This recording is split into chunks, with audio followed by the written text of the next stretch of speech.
No ar, Farmácia em Dia, o podcast do Conselho Regional de Farmácia do Estado de São Paulo.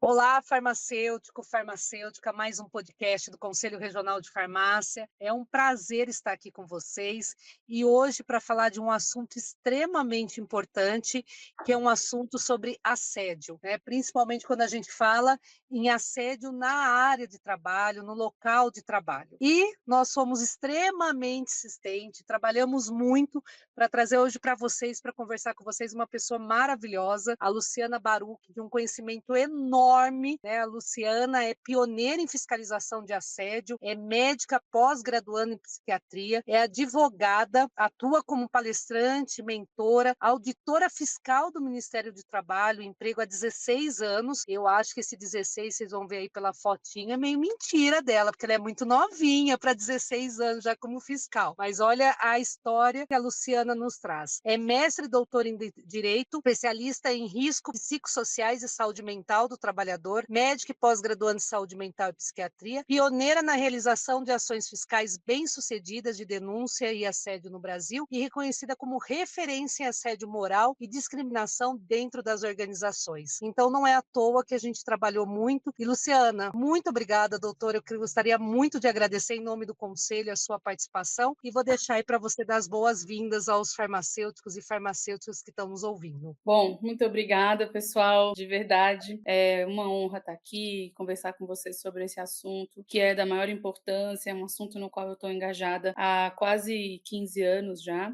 há 15 anos, né, na verdade, quase não, há 15 anos. É verdade, no dia 21 de novembro eu completo 17 anos no Ministério do Trabalho. Eu entrei lá muito jovem, né, entrei aos 26 anos. É uma história que nem sempre eu conto, mas acho que vale a pena contar aqui. Eu ainda em estágio probatório, eu estava com 27 anos, né, logo depois que eu tomei posse. Eu fui vítima de assédio e de perseguição, porque eu me coloquei, enfim, resisti a cumprir coisas que eu não achava que eram corretas, legais, não aceitei colocar minha vida em risco também, trabalhar em condições, fiscalizações de trabalho escravo que eu achava que não eram ideais, enfim, uma série de questões, e aí eu sofri muito com isso, né, sofri retaliação quando eu reportei isso, sofri assédio, né, assim, retaliação já é um assédio, né, um assédio de segunda ordem, e ele se manifesta de diversas formas, né, e eu experimentei uma série delas, o assédio processual, porque começaram a abrir PAD, né, que é o processo administrativo disciplinar, sindicâncias contra mim, contra a minha pessoa. Uma das chefias parou de dar seguimento aos meus atestados e começou a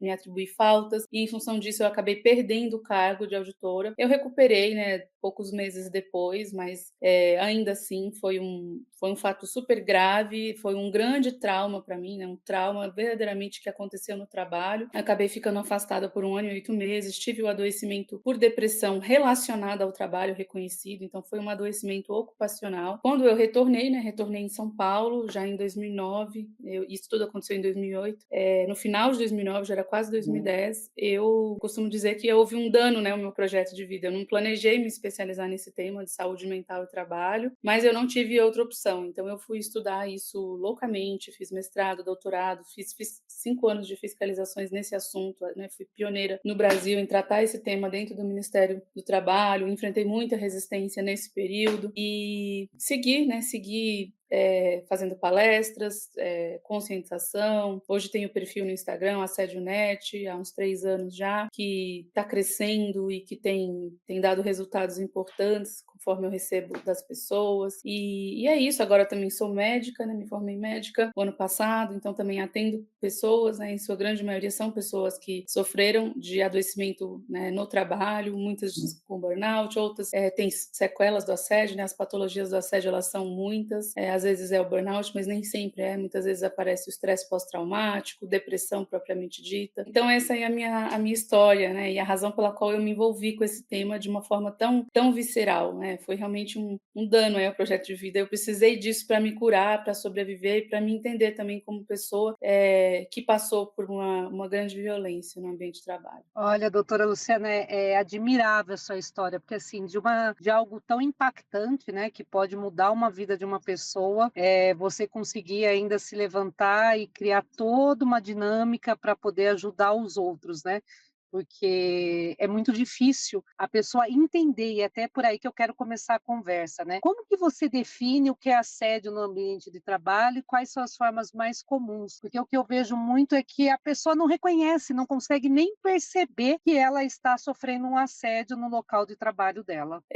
Eu percebo muito isso, que hoje em dia, inclusive muitas pessoas me relatam isso, que depois que começaram a seguir o perfil, que se deram conta do que estão vivendo no trabalho, que estão vivendo uma situação de assédio no trabalho. E isso me faz, né, faz com que eu me questione, né, o porquê disso, né? Primeiro, nomear as coisas, né? A gente fala muito sobre assédio, mas ainda é muito recente, em que, enfim, esse fenômeno ganhou nome, né? É óbvio, é algo que existe há muito tempo, o assédio ele é tão antigo quanto o trabalho, mas é inegável o fato de que nos últimos tempos ele ganhou proporções pandêmicas, eu diria. E isso acontece por conta de um aprofundamento da solidão que a gente vive no trabalho, e esse aprofundamento da solidão, ele leva a uma quebra dos mecanismos de defesa do ego, que são coletivos, ele quebra com a solidariedade entre as pessoas, e isso não acontece por outra razão que não seja o aprofundamento do capitalismo, né, das estruturas capitalistas, o estímulo à competição, né, em muitos lugares a gente vê o assédio organizacional, ele é super deletério, porque na ponta ele vai acabar como um assédio moral, né? Um gerente pressionando ali, muitas vezes, um subordinado. Mas ele começa pela cultura, muitas vezes, organizacional, que é aquela cultura que ela tem rankings, que ela compara as pessoas, que ela tem, muitas vezes, né? Outro dia eu ouvi de um paciente que no banco em que ele trabalhava, falava assim, olha, aqui a gente não tem retrovisor. Então, a meta que você cumpriu no ano passado, tudo que você fez, se você está aqui há 11 anos, o que você já entregou, não importa. Isso aí fica esquecido. Você tem que continuar rendendo e rendendo cada vez mais, né? Então, isso é muito cruel, é um discurso de manipulação, aquele discurso também de captura da subjetividade, você é um colaborador, aqui a gente é uma família, e etc. E a gente sabe que quando a pessoa ela não rende mais, quando a pessoa ela não está entregando, aí não tem família, né? Aí a pessoa é demitida, aí a pessoa sofre assédio, aí a pessoa tem burnout, mas não é pelo trabalho, a empresa não reconhece, não emite CAT. Então eu vejo muito essa dinâmica hoje em dia, então por isso que a gente fala tanto hoje mais de assédio, né? Porque hoje não é mais aquele assédio que surge por uma invejinha, por um ciúmes, por um relacionamento difícil. Eu costumo dizer que, assim, muitas pessoas que estão hoje protagonizando relações, situações de assédio no ambiente de trabalho nas organizações, se elas estivessem em outro ambiente, no dentista, no veterinário, no supermercado, enfim, numa loja de shopping, num aniversário, enfim, e se encontrassem, isso não ia acontecer. Então, assim, o problema, na verdade, não é tanto entre essas pessoas, mas sim diz respeito ao fato de que elas estão num ambiente que está repleto de riscos psicossociais, né? Uma sobrecarga, um trabalho que às vezes ele não é dividido de forma equitativa, então algumas pessoas elas acabam trabalhando muito mais do que outras, às vezes simplesmente pelo fato de que elas fazem, então tudo chega para elas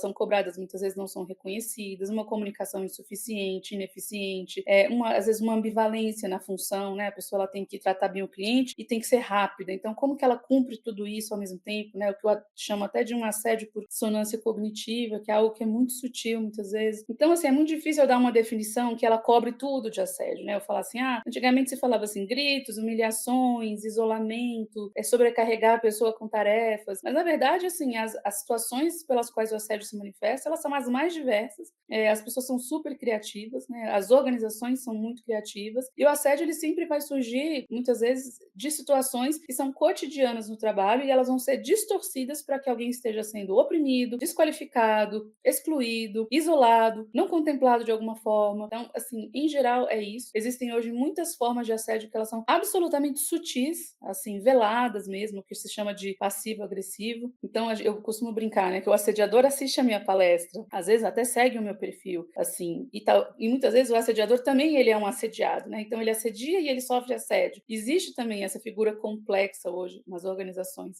Então, assim, muitas vezes a pessoa ela tá ali pressionada e ela quer pressionar o outro, e aí ela sabe que não pode falar que tá de férias, o que que você pensa? Você tá de férias? Você tá na Disney? Você acha que você veio aqui passear? Você tem que entregar tal coisa, né? Você não faz nada certo, não pode falar isso. Então a pessoa já sabe disso e aí ela vai falar o quê? Ela vai usar de ironia, ela vai ter aquele sorrisinho que ele é assim de canto de boca, mas sabe que ele ou a piadinha sutil, ou então de repente esquece meio que sem querer, querendo, de incluir a pessoa num convite, em uma reunião importante, coisas nesse sentido. Aí é aquela coisa sutil, e quem está passando por isso às vezes fica em dúvida, fala assim, nossa, será que isso é assédio? Será que não é? E sim, com certeza é. O assédio, ele é um ato, ele é composto por atos sistemáticos, atos repetitivos. Antigamente tinha uma história de que tinha que durar 6 meses, né? A pessoa tinha que sofrer 6 meses para que se considerasse assédio. Isso hoje não é mais verdade, os tribunais não consideram mais esse tempo como um tempo necessário para que se configure o assédio, mas também ele não é qualquer coisa, ele não é um conflito. O assédio não é você discutir por causa de futebol ou por causa de política. Isso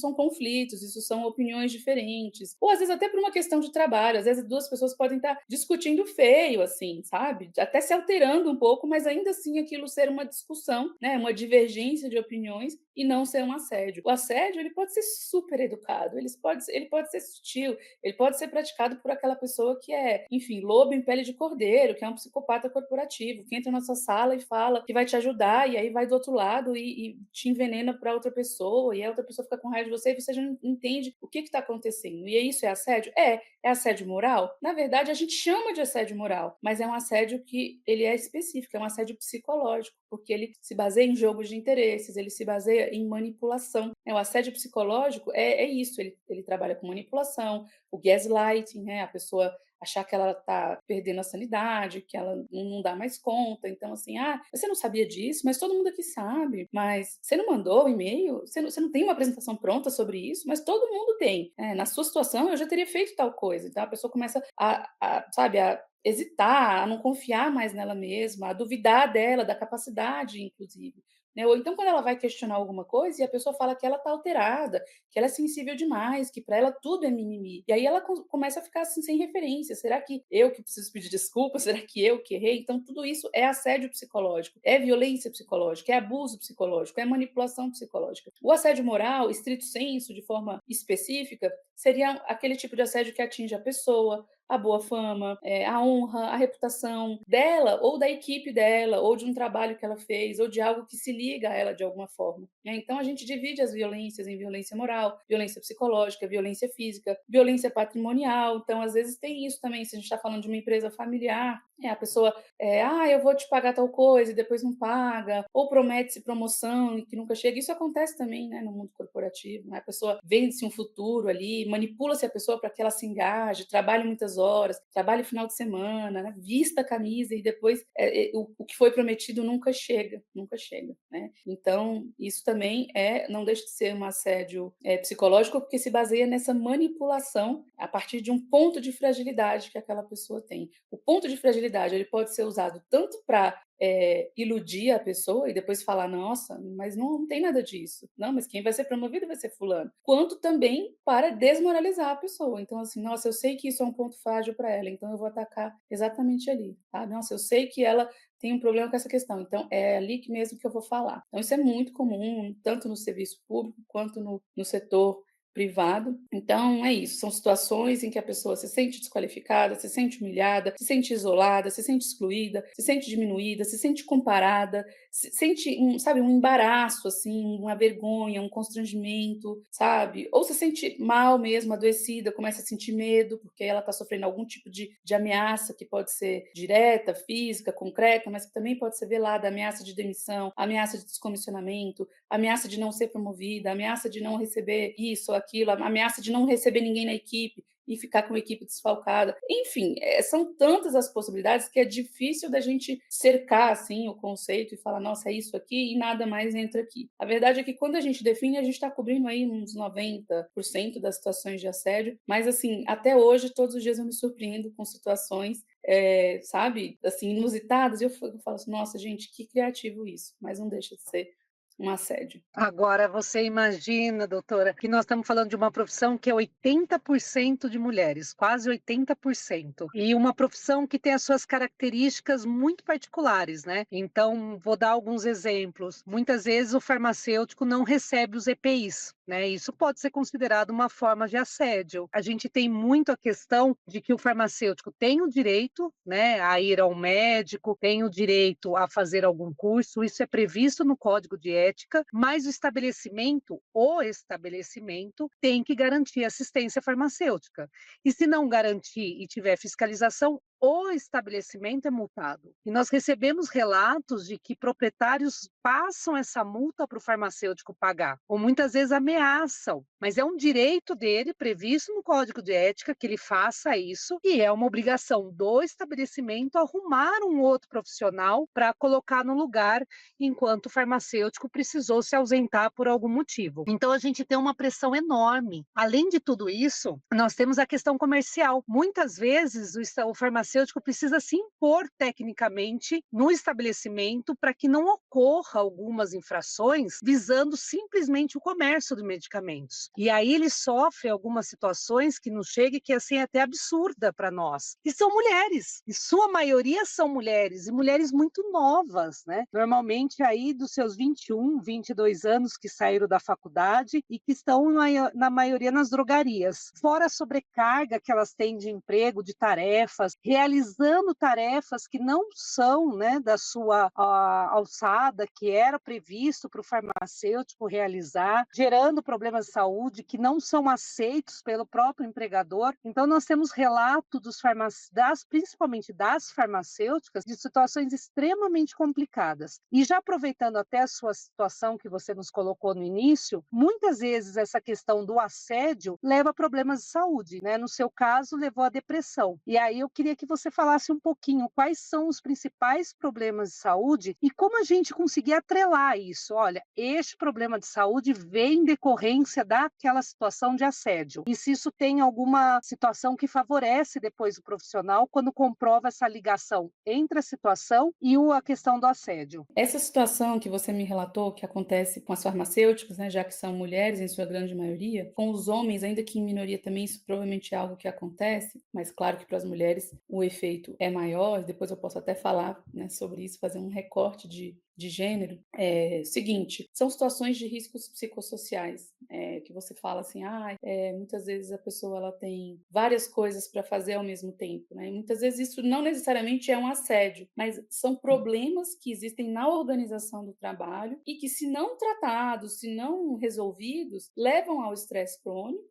E aí isso pode desencadear em burnout e uma série de outras doenças, ou podem sim ser um fator promotor de situações que vão decorrer para o assédio, entende? Que vão ser gatilho para situações de assédio. Então, isso é algo que eu já percebi na minha prática. Os riscos psicossociais, o que eu já percebi em relação aos riscos psicossociais? Eu estudo esse tema há muito tempo e eu não quis estudar só assédio. Quando eu vi que o assédio ele era um dos riscos psicossociais, eu quis entender a fundo sobre isso, fiz o meu mestrado e o meu doutorado nesse tema. Então, a gente tem dois grupos de riscos: riscos relacionados à tarefa, né, ao conteúdo do trabalho em si, propriamente dito, e riscos relacionados ao contexto de trabalho, ao que a gente chama de meio ambiente do trabalho, riscos relacionados à conjuntura em que o trabalho se desenvolve. E aí, quando a gente fala meio ambiente de trabalho, a gente está falando meio ambiente do trabalho estendido. Então, não é só ali, por exemplo, do balcão para trás, é o meu relacionamento com o cliente, é o meu relacionamento com a matriz, é o meu relacionamento em redes sociais, se tem alguém do meu trabalho que vem lá falar na minha foto. Por exemplo, o assédio sexual ele pode acontecer no ambiente virtual, ele pode acontecer em grupo de WhatsApp, num domingo, enquanto você está na sua casa, enquanto vem algum tipo de comunicação, pode ser o moral também. Então, na verdade, é o meio ambiente de trabalho estendido que a gente fala. Então, quando você fala assim, não tenho EPI em quantidade suficiente, isso em si não é assédio. Não considero o EPI, não é um assédio, mas é um risco psicossocial, traz desconforto, traz sofrimento, tem um sentimento de injustiça envolvido aí, e se na cobrança desse EPI a relação se deteriora, pode sim começar um assédio. Então, o assédio moral ele está dentro de uma rubrica, né, quando a gente fala da conjuntura do trabalho, do contexto, tem uma rubrica que fala de assédio, conflitos, discriminação, violência, e eu até incluiria dentro disso violência e agressão física. Mas o que eu já percebi? Em muitas situações, quanto mais riscos psicossociais presentes, então, assim, desvalorização, estagnação na carreira, conflito de tarefas, muita responsabilidade por pessoas, a falta de condições para o trabalho, isso inclui muitas vezes o EPI, comunicação insuficiente, ineficiente, dificuldade de conciliar, né, dupla jornada, tripla jornada, horários de trabalho que são antissociais, então a pessoa trabalha de madrugada, a gente sabe que tem farmácias que abrem, né, de fim de semana, não deixa de ser antissocial, trabalhar sábado, trabalhar domingo, jornada extensa, então tudo isso são riscos psicossociais. Toda vez que a gente tem muitos riscos psicossociais, a gente tem mais chances de ter assédio. A gente tem um terreno fértil para o assédio surgir. Do mesmo modo, todas as vezes que a gente tem assédio, muitas vezes ele vai acontecer de uma forma mais simples, né? A pessoa não vai ser tão criativa. O assédio vai acontecer da forma mais óbvia possível, ou seja, através de um aprofundamento dos riscos psicossociais. Então, assim, não tem EPI, o dia que tiver eu não mando para tal pessoa, eu vou mandar só para as outras, sabe? Veio aqui com um atestado médico querendo abonar essa consulta, então eu não vou receber, sabe? Então, muitas vezes não surge uma coisa nova que a pessoa começa a fazer. Ela vai simplesmente utilizar ali do que acontece no ambiente de trabalho para perseguir, para desqualificar, para oprimir, para humilhar, para prejudicar de alguma forma. E agora, respondendo a sua pergunta, que foi sobre as patologias, né? As doenças mais comuns relacionadas ao assédio no ambiente de trabalho. Tem um autor que eu gosto muito, chamado Christophe Dejoux. Ele é um médico, psiquiatra e psicanalista francês, e ele tem um livro muito emblemático chamado A Loucura do Trabalho, que ele publicou no início da década de 80 na França, veio aqui no Brasil lançar. Pela primeira vez alguém estava falando que o trabalho trazia sofrimento e adoecia do ponto de vista mental, e, enfim, um grande tabu, né? Esse livro cai como uma bomba, e 30 anos depois de ter lançado esse livro, o Dejoux, ele escreve um novo prefácio, então ele lança uma terceira edição, que é basicamente idêntica à primeira, mas ele escreve um novo prefácio, e esse novo prefácio só tem na edição em francês, e eu tive a chance de comprar e de ler, e quando eu escrevi a minha dissertação, eu usei esse novo prefácio no meu livro, né? Ele traz essa estrutura que o Dejoux coloca. E qual que é essa estrutura? O Dejoux fala, aquela situação que eu falava lá em 80, na década de 80, ela piorou muito, né? Os riscos psicossociais, eles se recrudesceram. Então, assim, hoje a gente tem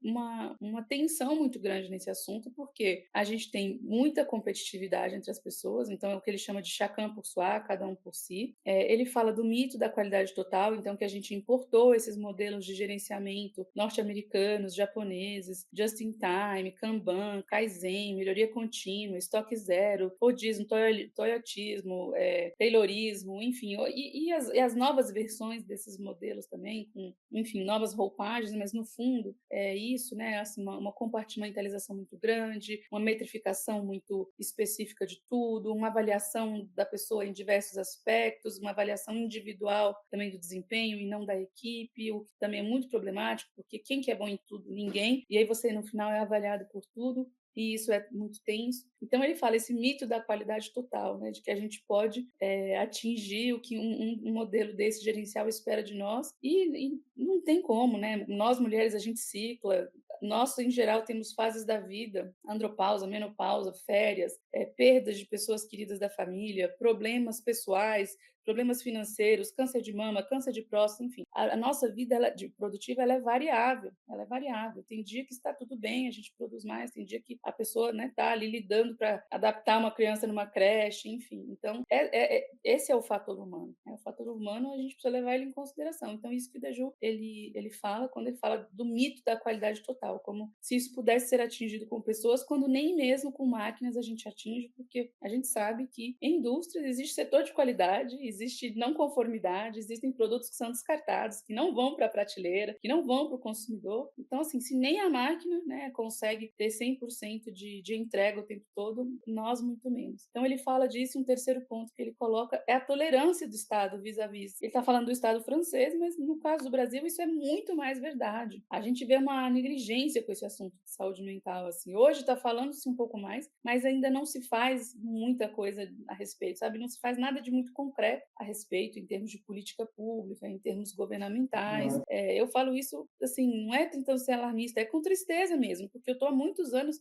falando que tem que ter norma, né? Há 15 anos eu falei que tinha que ter norma. Agora, os riscos psicossociais entraram no PGR, né, no Programa Geral de Riscos. Então, eu acho que assim, isso já vem muito tarde, a gente já precisava ter mais coisas a respeito. Né? Tem pessoas que estão muito adoecidas, tem pessoas que chegam a cometer suicídio relacionado ao trabalho, né, por causa do trabalho. Então, é um assunto da maior urgência. Mas o Dejour coloca as patologias numa divisão. Ele divide primeiro as patologias de sobrecarga. Quais são as patologias de sobrecarga? As Lerdort, que são as lesões por esforços repetitivos, ou as doenças osteomusculares, também tem esse outro nome. E aí que tá, nossa, mas Lerdort não é uma coisa mecânica, não é uma coisa biomecânica, né, da ergonomia, da posição que a pessoa está, de quantos movimentos ela está fazendo. O que tem isso de psicossocial? Tem tudo. O estudo da Lerdort ele não pode ser feito sob o ponto de vista biomecânico de forma exclusiva, porque ele é falho nesse sentido. Ele não explica. A gente tem assim atividades em que as pessoas elas estão mais expostas, são mais exigidas, né, do ponto de vista biomecânico, e muitas vezes elas não adoecem tanto quanto em outras, como por exemplo a atividade bancária, em que às vezes elas estão em bons escritórios, com ar-condicionado,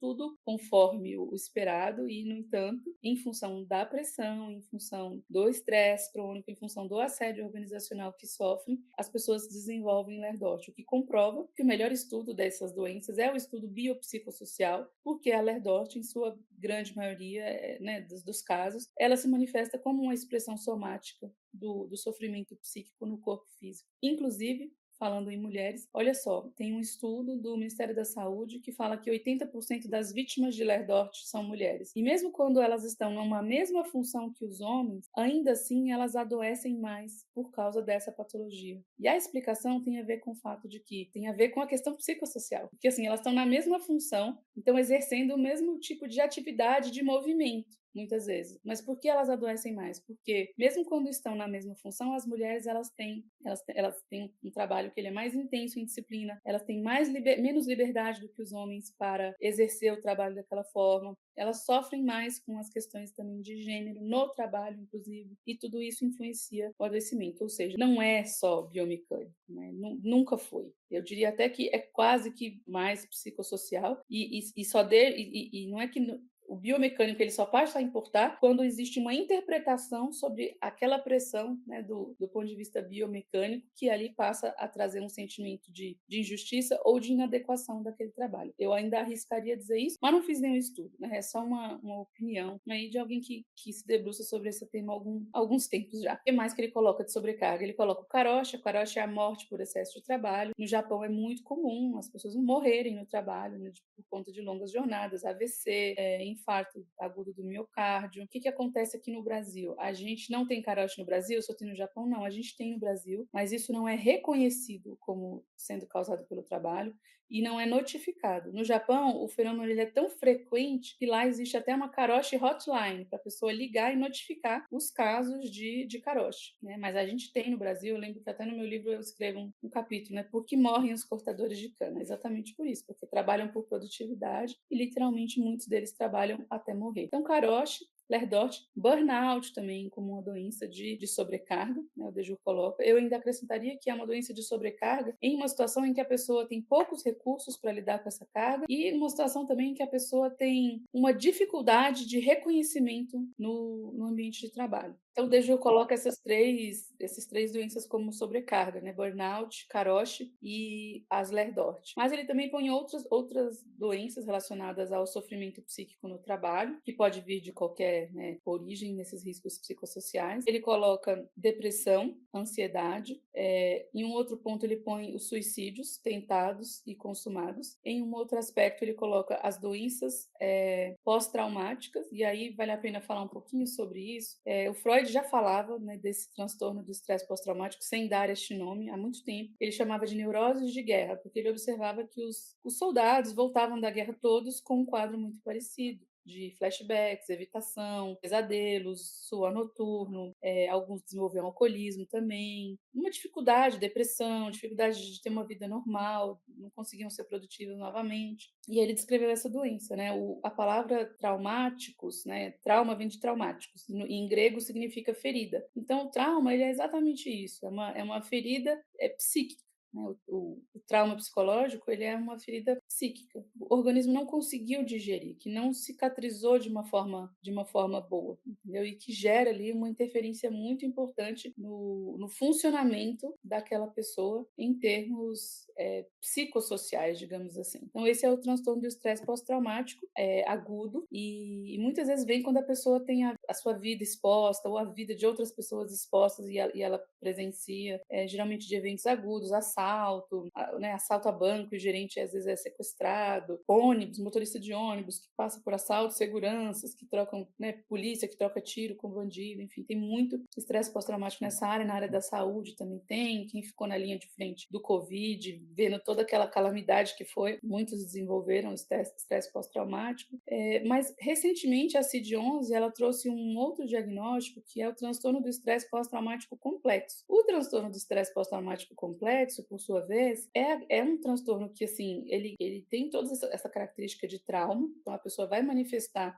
sintomas de um estresse pós-traumático, mas ele vai se formar aos poucos, é um adoecimento que ele vem aos poucos, né? Ele não é num evento agudo, ele vem a partir de uma série de eventos que vão se somando. Então, ele é muito comum em situações de assédio no ambiente de trabalho, né? Aquela gota ali que vai caindo até que um copo se enche, em situações de cobrança de dívida abusiva, de violência doméstica, em que a pessoa ela tem aquela ameaça ali, ameaça a vida. No caso do assédio no trabalho, muitas vezes ameaça o emprego, ameaça a sobrevivência. No caso de cobrança de dívida, também muitas vezes as pessoas recebem ameaças até de morte, ou no caso de ser cobrança institucional, a pessoa começa, né, a ser acionada em vários lugares, várias pessoas da família também sendo cobradas, etc. Então, tudo isso leva a um estresse crônico prolongado, e aí caracteriza esse quadro do estresse pós-traumático complexo, que parece muito com o estresse pós-traumático, tem só algumas assim, diferenças e algumas especificidades, mas no fundo é como se fosse ainda a mesma coisa, no que diz respeito a um trauma, a gatilhos, dificuldade de não reviver aquelas situações muitas vezes, de não suportar nada que lembre, né, como eu disse, os gatilhos. E em último lugar, o Dejoux fala das patologias do assédio. Então ele fala de ansiedade, depressão. A depressão, ela se diferencia do burnout, embora exista uma pendência aí na literatura, né, discussões acaloradas na literatura sobre se o burnout é algo à parte ou se o burnout seria um subtipo de depressão.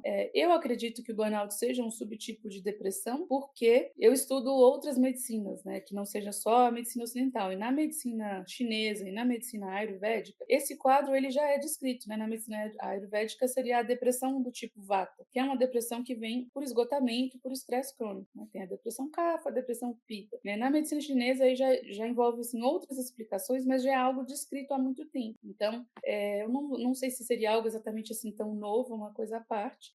Na prática, tanto faz. O fato é que a gente precisa destacar o burnout sendo um subtipo de depressão, transtorno depressivo do esgotamento, né, ou burnout, algo à parte.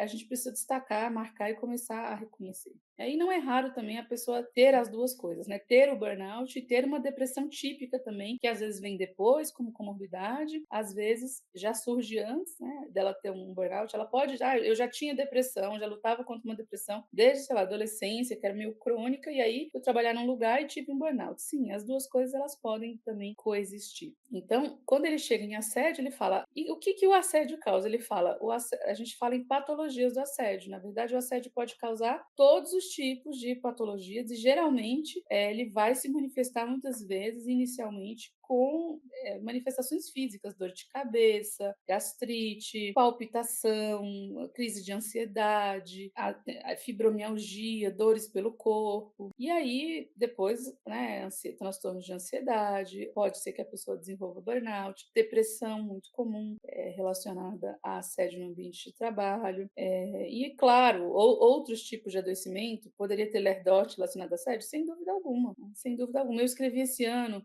um artigo para Veja Saúde, falando sobre a relação entre assédio e doença cardiovascular. Tem muitos estudos que suportam essa relação e que mostram, né, como que o assédio contribui. E, na verdade, contribui por quê? Porque o assédio traz estresse crônico. Então, tudo que está relacionado a estresse crônico pode ser causado pelo assédio. Então, assim, nossa, uma doença autoimune pode surgir a partir do assédio? Pode surgir a partir do assédio. Por quê? Porque o assédio traz estresse e o estresse é gatilho para uma série de questões. Olá, ouvintes! Nós vamos dar um break no nosso papo. Espero que estejam gostando e seguimos com a parte 2. Até lá!